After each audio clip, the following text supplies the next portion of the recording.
Hai, perkenalkan nama saya Christine Octavin Kalionga, NIM 1810 11 03 084. Pada video kali ini, saya akan mereview sebuah jurnal tentang model matematika terhadap penyebaran virus avian influenza tipe H5N1 pada populasi manusia.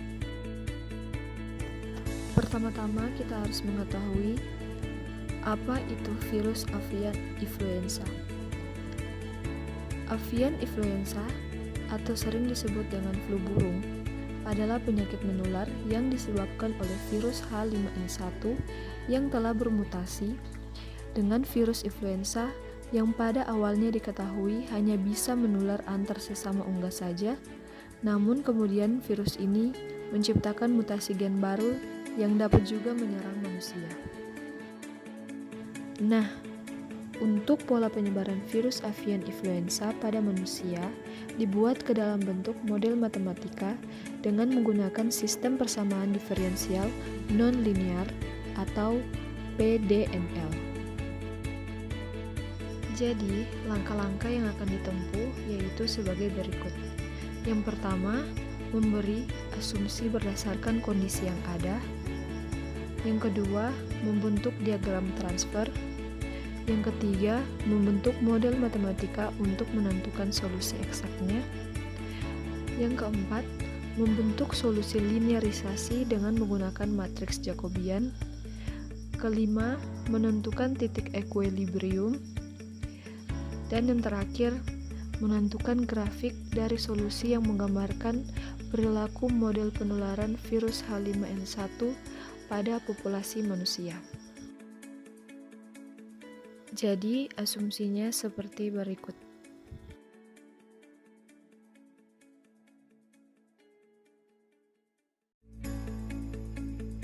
Dengan demikian, didapat diagram transfer untuk model penyebaran virus H5N1 pada populasi manusia sebagai berikut.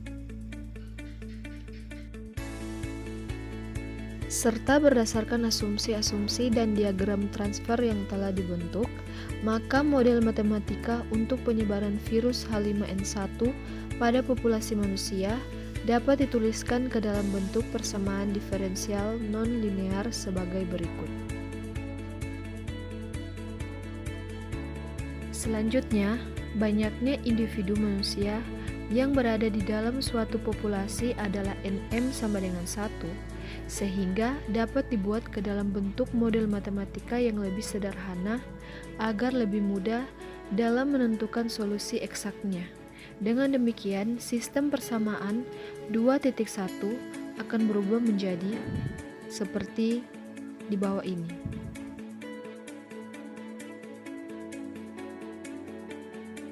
Berikut akan dicari titik ekuilibrium pada sistem 2.2. Dapat diperhatikan pada sistem 2.2 lebih lanjut didefinisikan untuk fungsi-fungsi sebagai berikut. Berdasarkan lema D.1.1, jika SMT, IMT, dan RMT adalah solusi pada sistem 4.10 yang memenuhi kondisi awal SM0 sama dengan SM0 lebih besar dari 0, IM0 sama dengan IM0 lebih besar dari 0, dan RM0 sama dengan RM0 lebih besar dari 0, maka SMT, IMT, dan RMT lebih besar dari 0 dengan pembuktian sebagai berikut.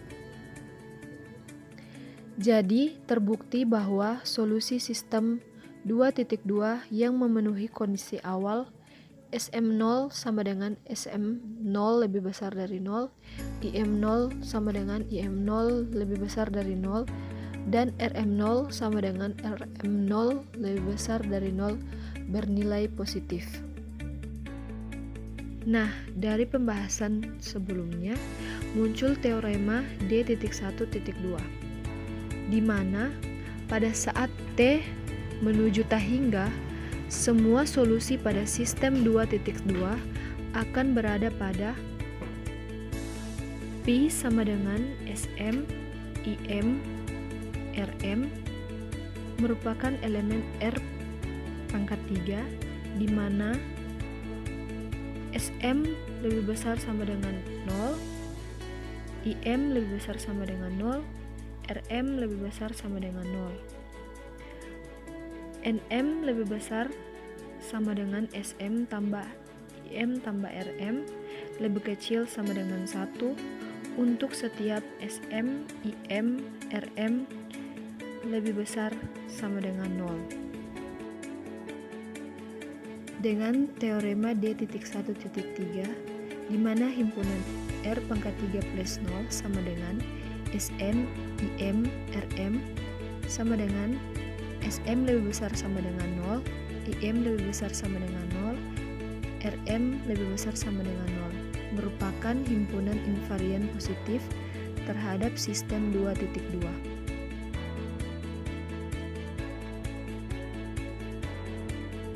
Sekarang kita akan membahas tentang eksistensi dan kestabilan titik equilibrium.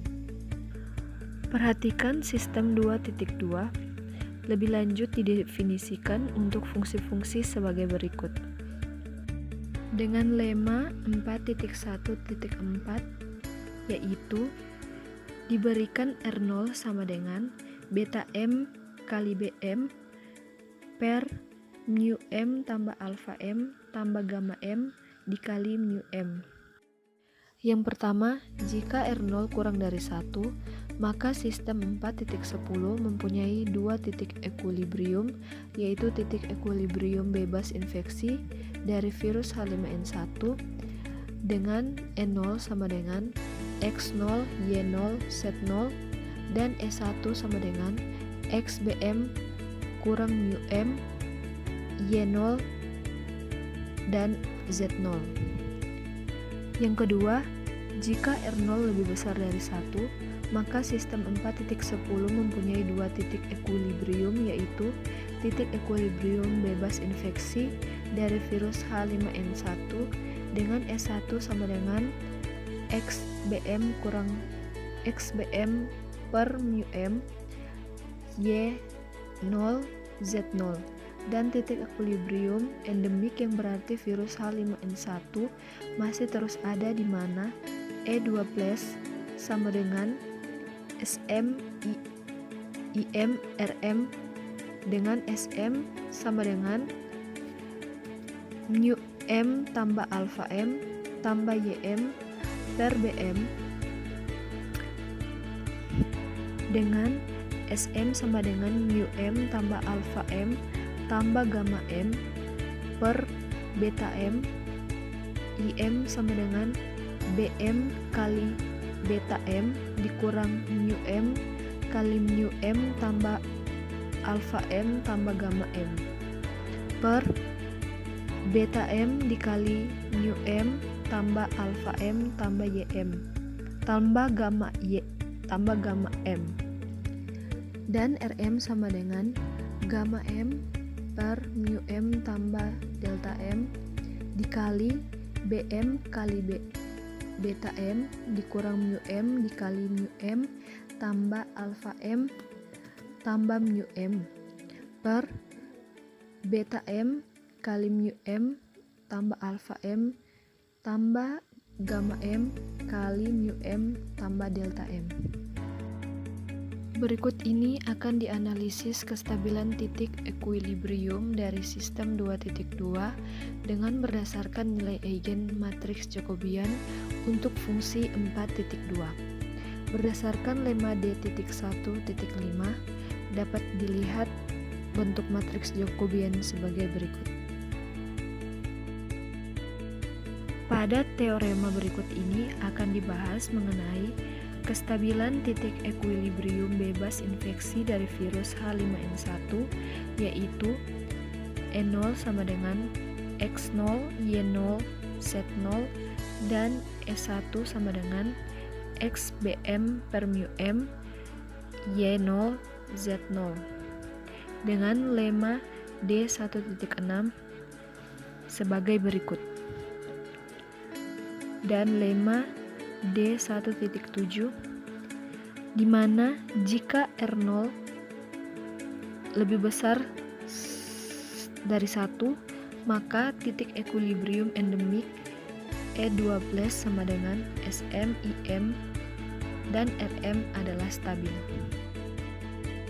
Berikut ini diberikan ilustrasi perilaku dari populasi manusia yang masuk dalam kelas rentan dan populasi manusia yang masuk ke dalam kelas terinfeksi oleh virus H5N1 dalam ukuran proporsi.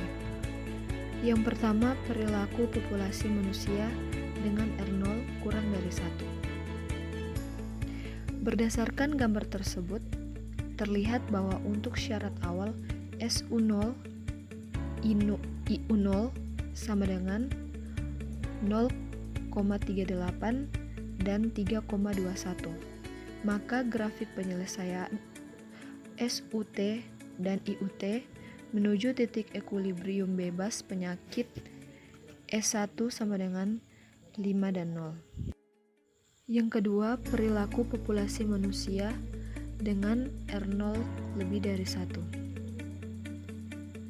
Gambar ini adalah grafik penyelesaian SMT, IMT, dan RMT terhadap waktu pada nilai awal SM0, IM0, RM0 sama dengan 1, 0,2, dan 0,4, dan terlihat bahwa penyelesaian menuju titik ekuilibrium endemik yaitu E12 sama dengan Sm, Im, Rm sama dengan 9,97, 3,945, 3,62. Hal ini berarti populasi manusia yang rentan tidak akan bebas dari virus H5N1 untuk selamanya, dan populasi manusia yang terinfeksi dan sembuh atau kebal dari virus H5N1 akan selalu ada. Jadi kesimpulannya adalah titik E12 sama dengan Sm, Im, dan Rm menyatakan bahwa jika hasil kali laju kelahiran dengan laju kontak manusia yang rentan dengan yang terinfeksi virus H5N1 lebih besar dari hasil kali laju efek naiknya angka kepadatan populasi manusia yang rentan dengan jumlah laju kematian karena manusia terinfeksi virus H5N1, maka akan terjadi endemik atau dengan kata lain terjadi penyebaran virus H5N1. Nah, sekian review dari saya. Apabila ada salah kata, saya mohon maaf. Dan akhir kata saya ucapkan terima kasih.